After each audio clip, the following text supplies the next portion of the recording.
And now, Mr. Harris. Thank you, Mr. Lake, and good evening, everyone.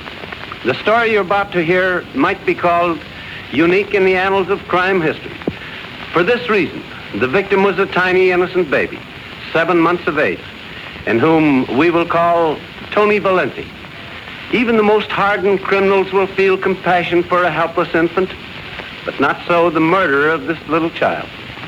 Little Tony lived with his mother and father in a small house in the rear of the lot, owned by Tony's grandmother, who lived in the front house. The happiest time in the day for little Tony was when his father, Sabatino Valenti, came home. Listen.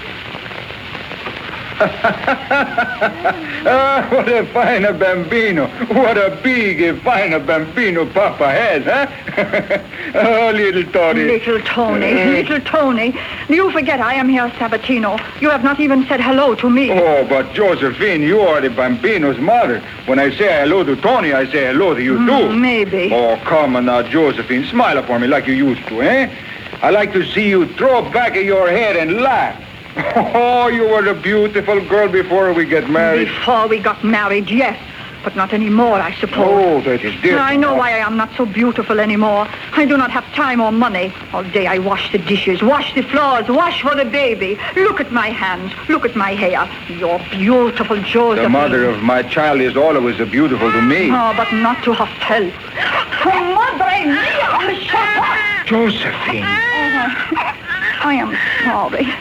Oh, Sabatino, let us go somewhere tonight, to a dance, to the movies, anything. But Tony? Oh, we can leave Tony with his grandmother. Oh, she does not feel very well, Josephine. I do not like to ask her to do that. Well, if we lock the house carefully, why, the baby would be all right here alone, wouldn't he? Have you forgotten about Dominic and Frank? Oh, no, but those men wouldn't hurt the baby. They are bad. I do not trust them. But why should they be mad at you just because we moved into their house? They live here before we did. When my mother made them move out, we move in. They did not like it. I think it is your imagination. It is not my imagination that Dominic drew a gun on me today. Gun? He was standing on the corner when I come home tonight. When I walk past him, he pulled out his gun. I grab it before he could use it. Oh, Sabatino, my darling, you must be careful. You must never let anything happen to you. You are all I have. All? Yes, all. Everything. But Tony. Oh, Tony. Tony is just a little baby. Well, it's about the time to put Tony to bed, isn't it? I guess so. We are not going out? I don't see how we can. Oh, you know, sometimes this house is like a prison, and the baby is the jailer holding the key. Tony, your mama makes it funny jokes about you, eh? Come on, let us go to bed. What do you say, huh? Ah, that's a bambino. Papa's a bambino.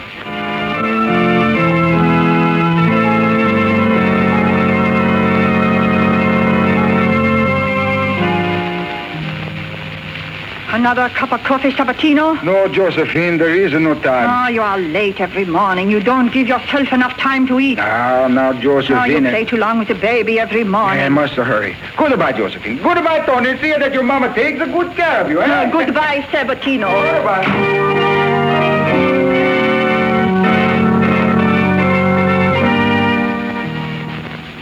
Hello, Sabatino. Hello, Frank. Dominic is sending me with these a message. See? He said to tell you that he got another gun.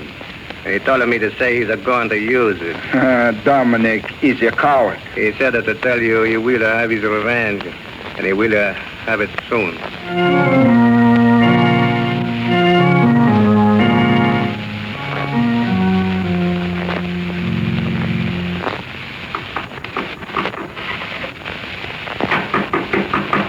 Josephine!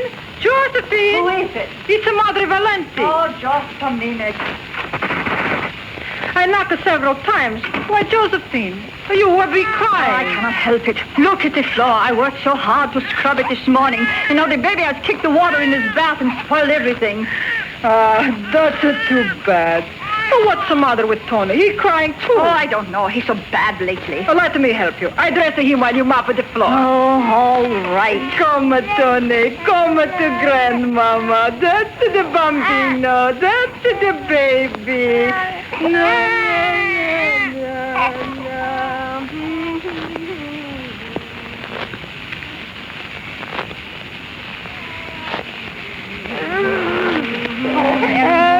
Trying to crying, Mother Valenti. He cried while you dressed him. He cried while we fed him, and now he even cries when you hold him out here on the porch. Maybe if you put him in the sun, he would not cry so hard. I'll put him in his carriage in the backyard. The only thing to do, Tony, is to let him cry. Maybe we better go around and sit with him. No, I like sitting on your porch here. I can see the street, people, things moving. And the baby will be all right back there in his carriage. Here is the baby. You take him. Oh, Tony, quiet. I'll be right back, Mother Valenti. All right, dear. Hello. Oh, hello, Esther. How are you today? Pretty good. Why is Tony crying? I don't know. I don't think Josephine likes Tony. Oh, Esther, you must not say things like that. Josephine, she's the Tony's mama. I saw her spank him one day hard. Well, I spanked Sabatino when he was little boy, too. You run along, Esther. Little peaches have a big ears. Seem to have big eyes sometimes. Yes, ma'am. Goodbye. Goodbye, Esther. Oh, there. I think he stopped crying for a while. You'll find all the babies like this. Yes, and then they grow into little brats like Esther. Don't say that about her, Josephine. Esther, she's like her mama. She just likes to talk. Oh, that's Tony again. You better go see what he wants, Josephine. All I do is run after Tony. That's what mothers is for. Not this mother. All the time it is cry. Good morning, Mrs. Valenti. Good morning, Mrs. Gordon. My, you're looking well. Wish I could say the same for your daughter-in-law. Nothing the matter with Josephine? Oh, I wouldn't be too sure. Husband and I were talking last night. Seems to me it would be enough to drive anybody crazy with those two horrible men threatening them. What are their names? Dominic and Frank? Sabatino. He can take care of himself. Oh, and I wouldn't be Josephine. surprised to hear the whole family being murdered in their beds. Baby and all. By the way, have you seen Esther anywhere? I just can't keep track of that child. She was here a minute ago. Oh, that's all right then. Well, I must be going. I'm on my way down to Miss Wolfer's to get some yarn for my new Afghan. How's yours coming on? It's almost finished. You going to be gone long? Oh, no. Won't you come with me? I like it to take a walk. Just a minute. Here comes Josephine. Oh, Josephine. Yes? I'm going to the store with Mr. Gordon. I'll come right back. Oh, all right. I'll sit out here on the porch until you get back. It seems to me the bambino, he's still crying. Oh, he'll be all right. I gave him his bottle. We won't be long. Oh, no. Goodbye, Josephine. Goodbye, Josephine. Oh, goodbye. La, da, da, dum, la, da.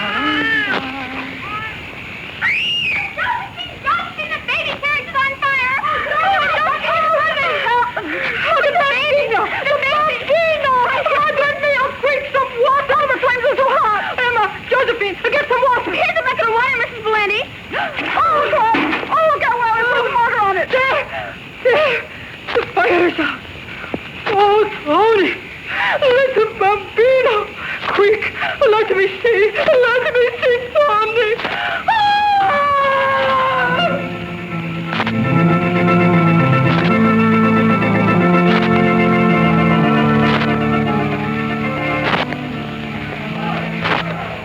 Here, everybody, clear away from that carriage. There's nothing left to see. The coroner took the body.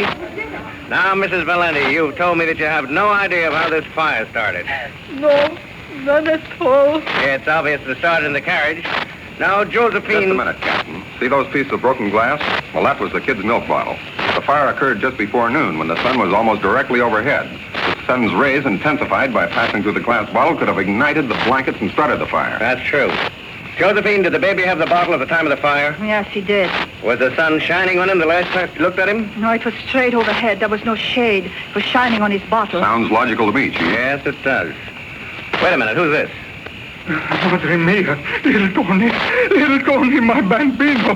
What's the matter? Oh, Sabatino. Here, young fella, take it Who easy. killed my little Tony, my bambino? Like an accident, Mr. Valenti. Sun's rays shone on the bottle and set fire to the blanket. That is a lie. What do you mean?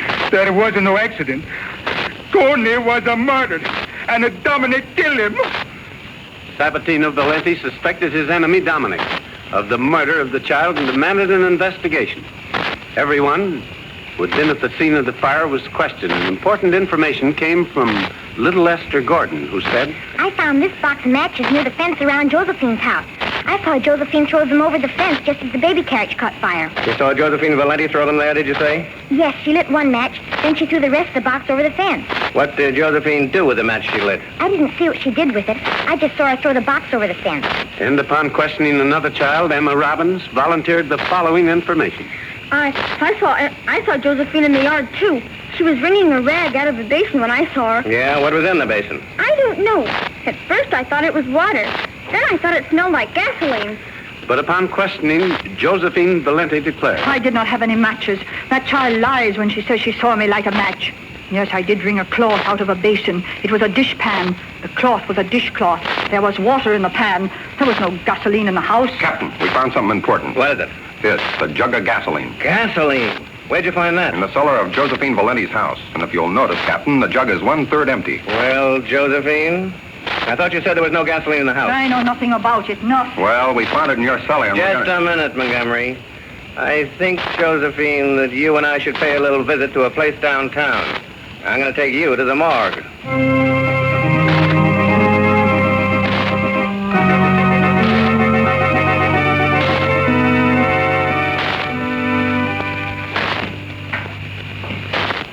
Never been to this place before, have you? No.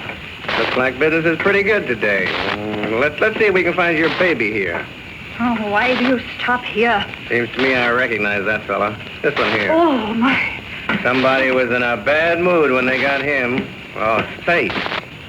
There's something terrible over there. Poor old fella. I don't want to look at him. I don't want to see these people. They won't hurt you. Besides, you've got to identify your baby for me. I don't want to. I won't. Looks like this might have been your baby at one time. Look, Josephine Valenti. Look at your baby. Oh, no. Look No. at your baby. Oh, Tony. Tony. Who killed him? Oh. Who killed him? Do you know who killed him? Do you? Yes. Yes, I know. Who was it? I did it. I killed Tony myself.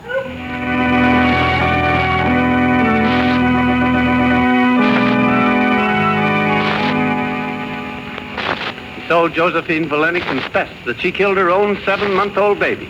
As a result of this confession, the 19-year-old mother was sent to the woman's Tehachapi prison for the rest of her life.